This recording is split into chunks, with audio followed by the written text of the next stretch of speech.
신혼 3개월이었습니다. 제가 세상에서 가장 행복하다고 느끼던 때였어요. 비록 집은 작고 가진 것도 많지 않았지만 매일이 행복 그 자체였어요. 남편과 함께하는 시간이 그렇게 소중하고 벅찰 수가 없더라고요. 아침에 일어나면 남편 얼굴을 보면서 하루를 시작했고 하루 종일 밥을 안 먹어도 좋을 만큼 마음이 가득 찬 느낌이었어요. 그 사람이랑 같이 있다는 것만으로도 세상이 다 내 것 같은 기분이었습니다. 그런데요. 그 행복이 얼마나 부질없었는지 저는 곧 처절하게 알게 됐습니다.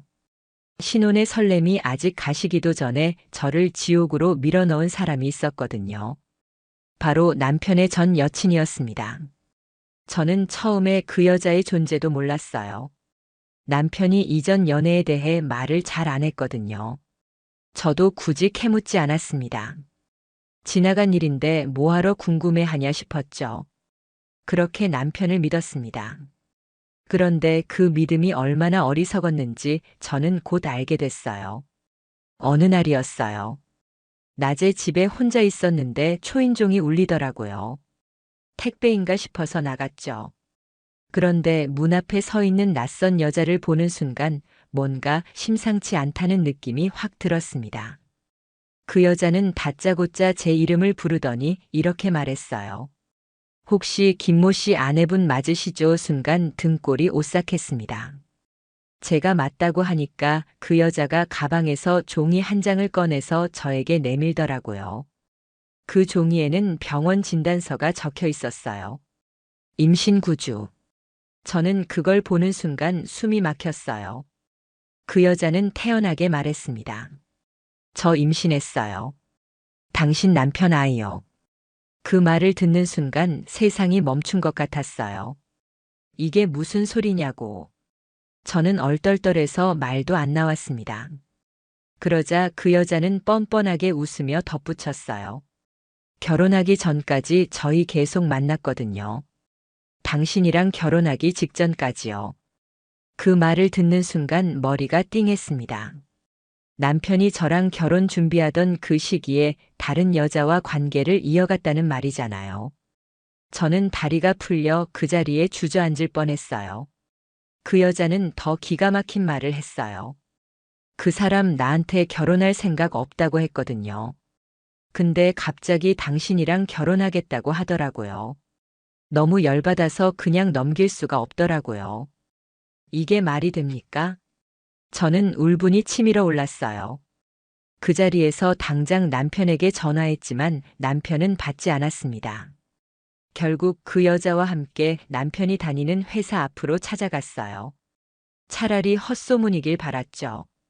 그런데 남편을 보자마자 그 여자가 오빠.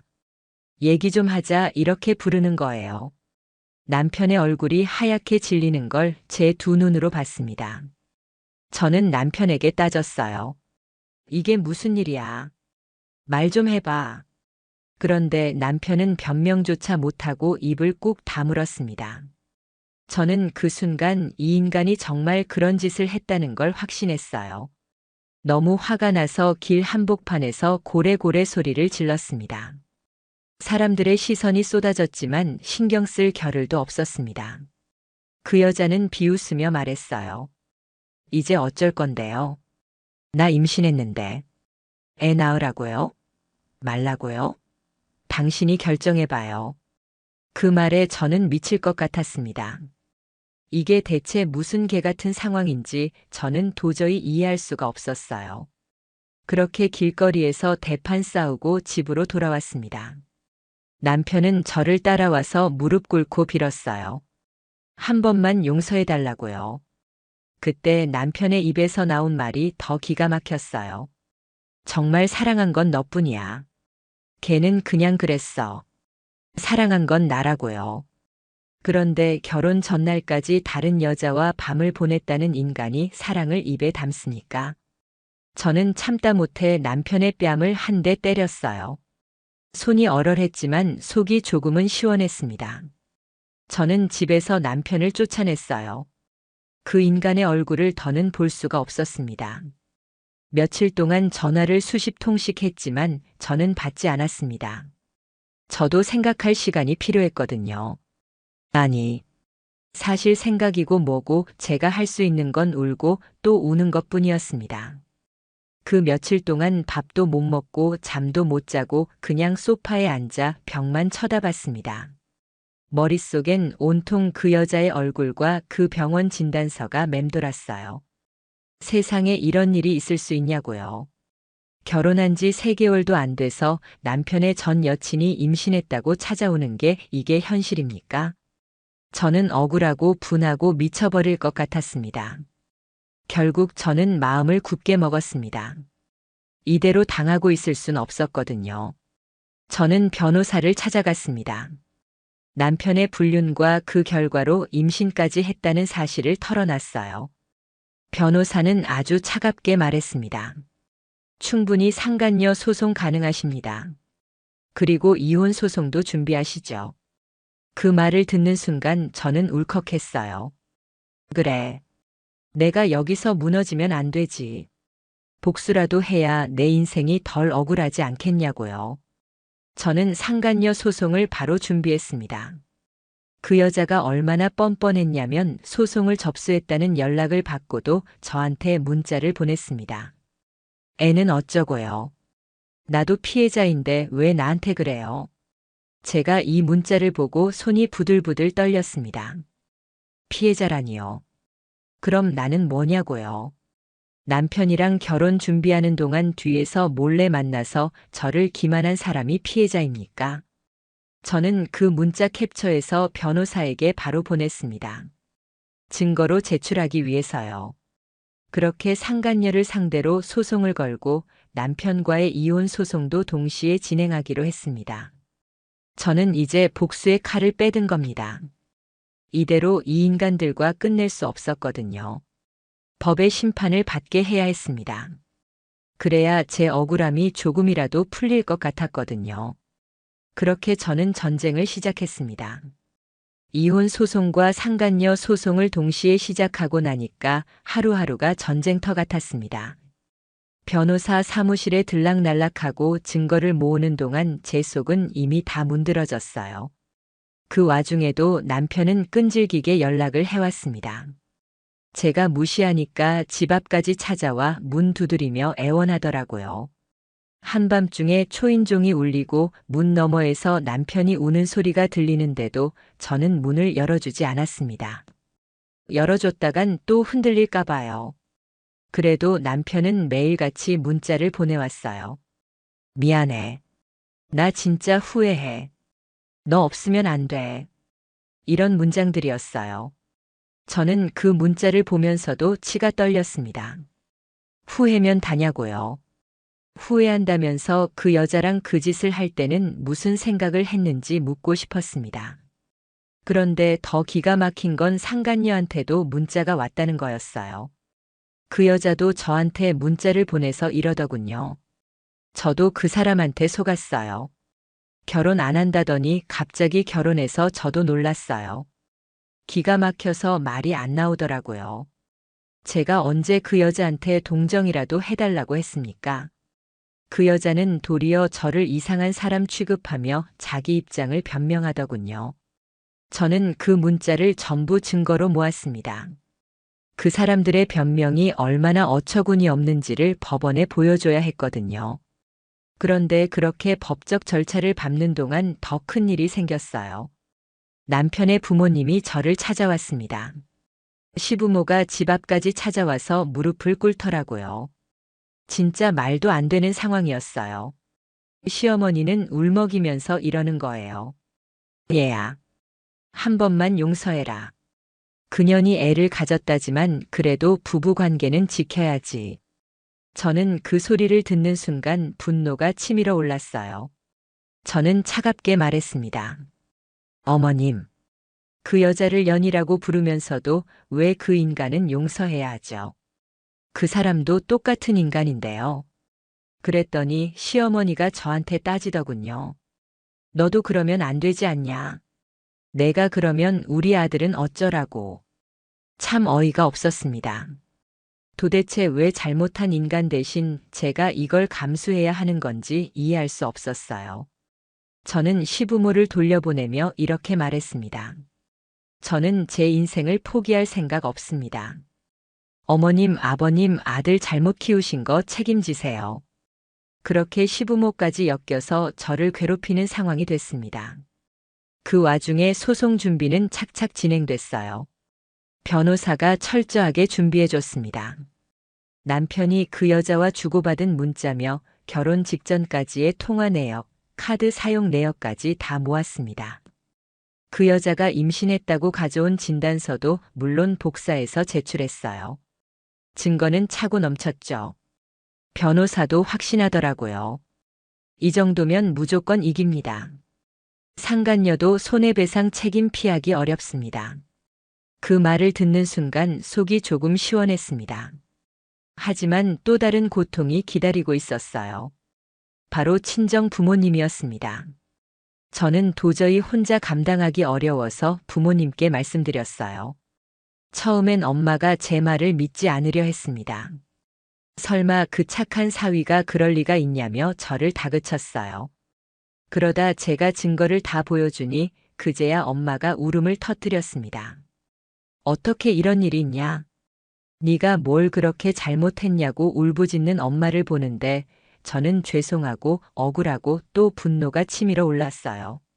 그때부터 친정엄마는 저보다 더 날카롭게 변했습니다. 절대 용서하지 마라. 끝까지 가라. 그 인간들 절대 행복하게 두지 마라. 엄마가 그렇게 독하게 말하는 걸 보면서 저는 다시 한번 결심했어요. 절대 물러서지 않겠다고요. 나는 당한 만큼 받아내야 한다고요. 그렇게 저는 소송을 진행하면서 하루하루를 버텼습니다. 물론 몸과 마음이 지쳐갔죠. 밥도 제대로 못 먹고 밤마다 악몽에 시달렸습니다. 그리고 드디어 법정에 서는 날이 왔어요. 그날 법정에서 그 여자와 마주쳤습니다. 법원 복도에서 마주쳤는데 그 여자는 오히려 당당한 표정을 하고 있더군요. 속이 뒤집히는 줄 알았습니다. 대체 뭘 믿고 저렇게 당당한가 싶었어요. 법정에 들어서니 판사가 저를 보고 차분히 묻더라고요. 변호사는 제가 지금껏 모은 증거를 조목조목 설명했습니다. 남편과 그 여자가 결혼 전날까지 만났던 사실, 그리고 임신한 채로 저를 찾아와 도발했던 행동, 그 모든 걸 진술했어요. 반면에 그 여자는 변명뿐이었습니다. 자기가 피해자라는 말만 반복했어요. 저도 속았어요. 저한테 결혼 안 한다고 했어요. 이딴 변명이요. 판사님도 어이가 없었는지 묻더라고요. 그러면 왜 임신한 사실을 상대방 배우자에게 바로 알렸습니까? 그게 정상적인 태도입니까? 그 질문에 그 여자는 대답도 못했어요. 결국 상간녀 소송에서는 저의 완승이었습니다. 법원에서는 판결문에 이렇게 적었습니다. 피고는 원고의 혼인 중 배우자와 부정한 관계를 지속하였고 그 결과 임신에 이르렀으며 원고에게 정신적 고통을 심각하게 입혔으므로 손해배상 책임이 있다. 판결문을 받아드는 순간 손이 덜덜 떨렸어요. 이게 정의구나 싶었습니다. 비록 제 상처가 다 아물지는 않았지만 법이 제 편이라는 사실이 조금은 위로가 됐어요. 이혼 소송도 순조롭게 진행됐습니다. 남편은 끝까지 반성하는 척했지만 이미 늦었습니다. 법원에서도 혼인 파탄의 책임이 남편에게 있음을 인정했어요. 결국 남편은 위자료와 함께 재산 분할도 저한테 불리하게 나왔습니다. 그날 법원에서 최종 판결이 내려지던 순간 저는 속으로 외쳤어요. 이게 너희들이 뿌린 대가야. 평생 이렇게 살아라. 그렇게 법원 판결로 상간녀에게 손해배상 판결이 나오고 남편과의 이혼도 확정됐지만 저는 마음이 편해지지 않았습니다. 이 인간들이 받은 처벌이 고작 이 정도라니 너무 억울했어요. 저 혼자 받은 상처는 몇 배, 몇십 배인데 법이 줄 수 있는 건 돈 몇 푼이라니요. 그래도 저는 포기하지 않았습니다. 그래. 그래도 끝까지 쫓아가야겠다. 내가 무너지는 걸 그 인간들이 바라겠지. 절대 그러면 안 되겠더라고요. 저는 판결문을 손에 쥔 채 그걸 복사해서 두고두고 볼 생각을 했습니다. 상간녀와 남편. 두 사람의 이름이 적힌 그 판결문이 저한테는 일종의 방패였어요. 내가 언제든 이 사실을 들춰낼 수 있다는 경고장이기도 했습니다.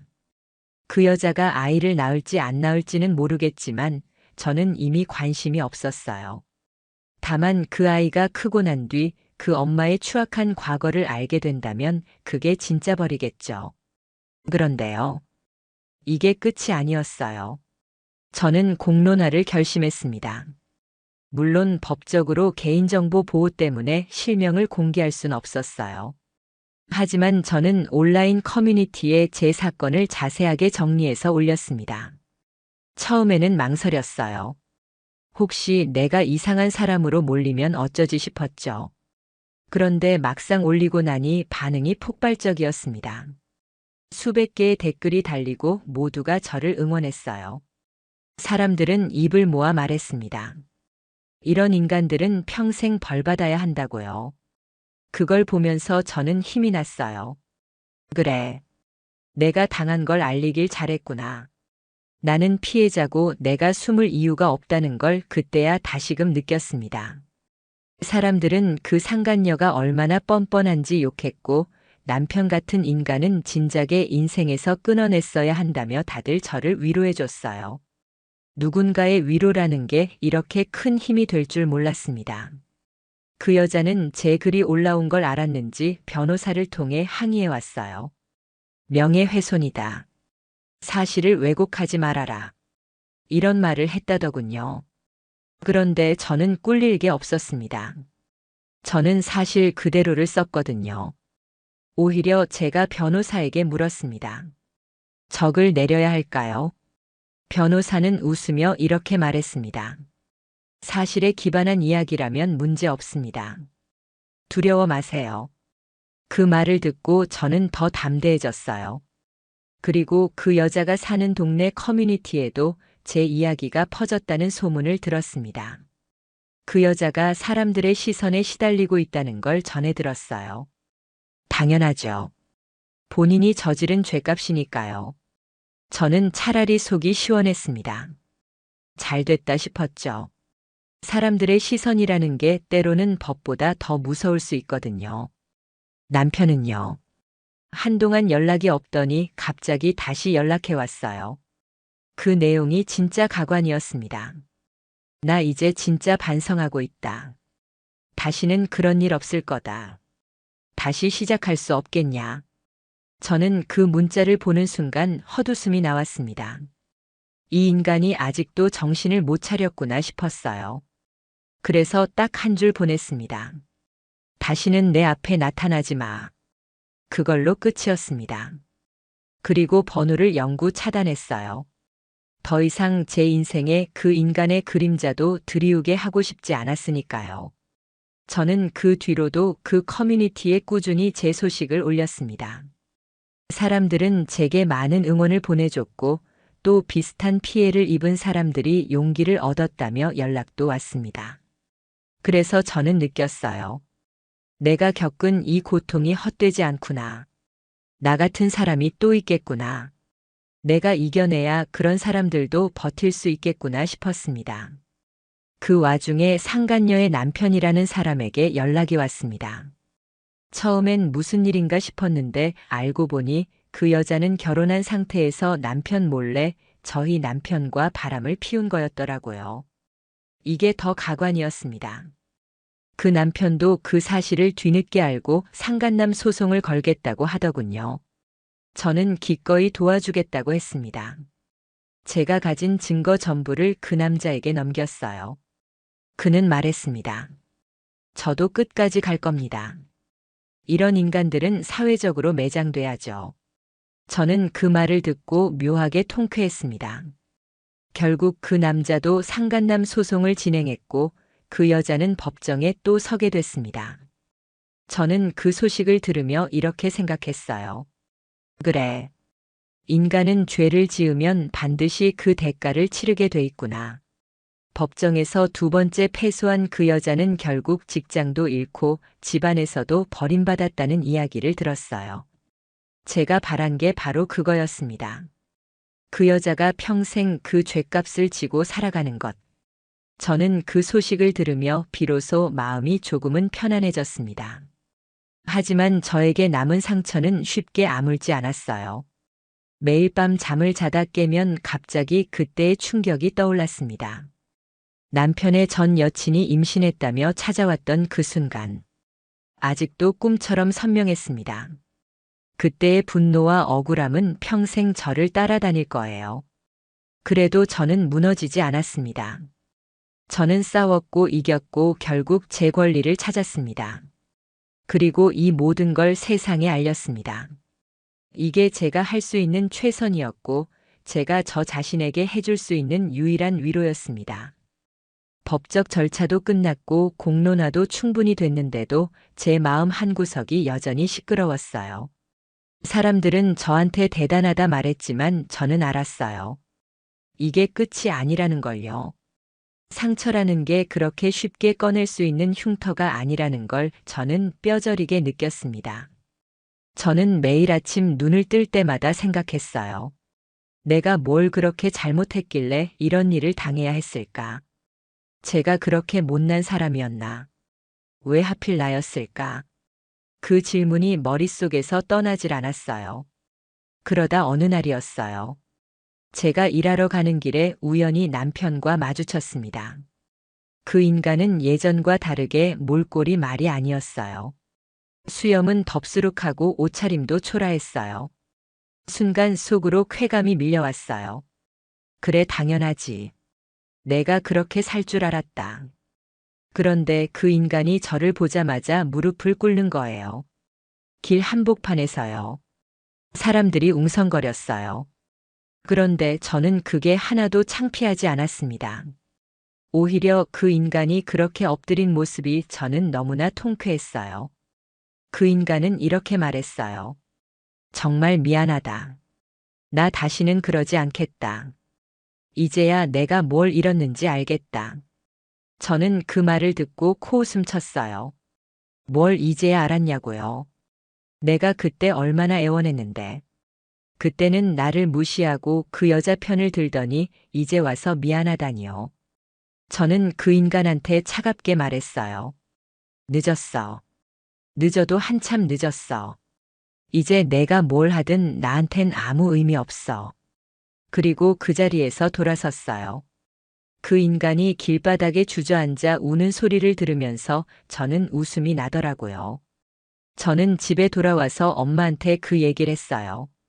엄마는 한숨을 쉬며 이렇게 말했어요. 그 인간도 이제야 인생 망한 걸 아는 거지. 그래도 넌 잘했다. 끝까지 안 흔들린 거 잘했다. 그 말을 듣는데 왜 그렇게 울컥하던지요. 저는 엄마 앞에서 또 울어버렸습니다. 왜 내 인생이 이렇게 됐냐고. 왜 이렇게까지 망가져야 했냐고. 엄마는 저를 꼭 안아주며 말했어요. 내가 뭘 잘못했냐? 내가 잘못한 거 하나도 없다. 잘못한 건 걔네들이지. 그 위로를 듣고 저는 조금씩 정신을 차리기 시작했어요. 그리고 제 자신을 다잡기 시작했습니다. 이대로 주저앉으면 안 되겠다 싶었어요. 그래서 저는 다시 일자리를 구하고 바쁘게 살기 시작했어요. 아침 일찍 출근하고 저녁 늦게까지 일하다 보니 몸은 고됐지만 마음만큼은 좀 단단해지는 기분이었어요. 그 인간과 관련된 건 하나도 떠올리고 싶지 않았고 다시는 그런 인간들 때문에 제 인생을 망치고 싶지 않았습니다. 그렇게 몇 달이 지났어요. 저는 평범하게 살아가고 있었고 이제야 좀 살 것 같다고 느꼈습니다. 그런데 세상에 또 다른 소식이 들려왔어요. 그 상간녀 있잖아요.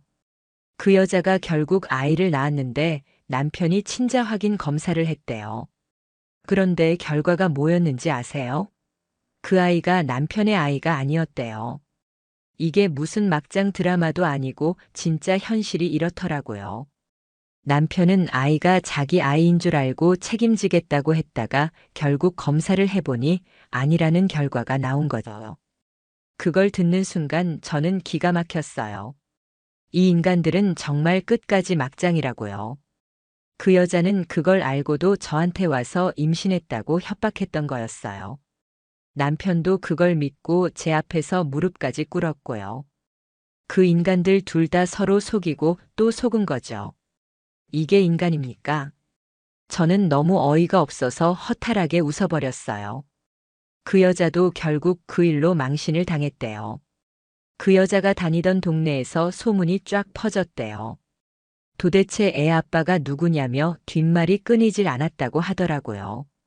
이 소식을 전해준 건 남편의 친구였어요. 그 친구가 저한테 연락해서 너는 진짜 다행이다. 그런 인간 옆에 안 있는 게라고 하더군요. 저는 그 말을 듣고 고개를 끄덕였어요. 맞아요. 저는 다행이에요. 그 인간들과 인연을 끄는 게 얼마나 다행인지 모릅니다.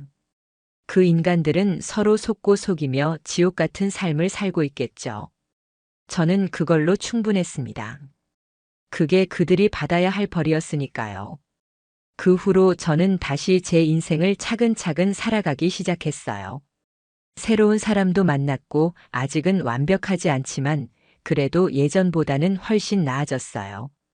저는 이제 더 이상 과거에 머물지 않기로 했습니다. 제가 받은 상처는 저를 더 강하게 만들었고 저는 그 상처 덕분에 누구보다 단단해졌으니까요. 그 후로 저는 제 인생에 다시는 그런 인간들이 발붙이지 못하게 철저히 단속하며 살았습니다. 누군가가 저한테 묻더군요. 그렇게 힘든 일 겪고도 다시 누굴 사랑할 수 있냐고요. 저는 그때 단호하게 대답했어요. 사랑은 할 수 있겠지만 다시는 사람을 맹목적으로 믿지 않을 거다. 그게 저한테 새겨진 교훈이었어요. 저는 믿음이 얼마나 값비싼 대가를 치러야 얻는지 뼈저리게 알게 됐습니다. 그래도 저는 저를 포기하지 않았어요. 저는 변호사님과 연락을 계속하며 혹시라도 상간녀나 전 남편이 다시 접근할 경우 법적 조치를 바로 할 수 있도록 준비했습니다. 그런 조짐은 없었지만 그래도 저는 방심하지 않았습니다. 이제는 저도 법의 무서움을 알게 됐고 내 인생을 지키기 위해선 법이 가장 든든한 무기라는 걸 알았거든요. 시간이 조금 더 흘러서 저는 정말 좋은 사람을 만났어요. 그 사람은 저의 과거를 다 알면서도 저를 있는 그대로 받아들여줬어요. 저는 처음엔 그 사람한테도 의심부터 했습니다. 그런데 그 사람은 묵묵히 기다려줬어요. 저의 불안과 상처를 이해해줬고 그게 너무 고마웠어요. 그래서 저도 조금씩 마음을 열기 시작했어요. 사랑은 다시 시작할 수 있지만 사람을 믿는 건 시간이 필요하다는 걸 그 사람도 알고 있었던 것 같아요. 그렇게 저는 새로운 사람과 새로운 인생을 시작하게 됐습니다. 물론 그 상처는 여전히 남아 있어요. 밤에 갑자기 악몽을 꾸기도 하고 불현듯 과거의 장면들이 떠오르기도 합니다. 하지만 이제는 달라요. 저는 더 이상 무너지지 않아요. 저는 알거든요. 내가 얼마나 강해졌는지. 그리고 누가 다시 내 인생을 망치려 한다면 그 누구도 용서하지 않을 거라는 걸요. 한번 무너졌던 제가 이렇게 다시 일어설 수 있었던 건 결국 저 자신 덕분이었습니다. 저는 제 자신을 믿기로 했고 다시는 남의 말에 휘둘리지 않기로 했어요. 그리고 이건 저 혼자만의 복수가 아니라 저와 비슷한 일을 겪었던 모든 사람들을 대신한 복수라고 생각했어요. 우리가 얼마나 억울했는지 그 인간들이 평생 느끼고 살아가길 바랍니다. 마지막으로 법원의 판결문을 다시 꺼내 읽었습니다. 판결문에는 분명히 적혀 있었어요. 피고는 혼인 관계를 유지하던 중 상간녀와 부정행위를 지속하였고 이로 인해 원고에게 극심한 정신적 피해를 주었으므로 손해배상과 위자료 지급 판결을 내린다. 이 문장이 저한테는 승리의 증거였고 제 자존심의 회복이었습니다.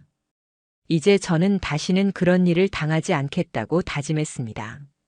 제 인생을 망치려 드는 인간이 있다면 저는 끝까지 법으로 싸울 거고 절대 물러서지 않을 겁니다. 그리고 이 이야기를 듣는 여러분도 절대 잊지 마세요. 우리가 받은 상처는 우리가 약해서가 아니라 그 인간들이 악했기 때문이라는 걸요. 누구도 우리를 함부로 대할 수 없다는 걸 저는 제 인생으로 증명했습니다.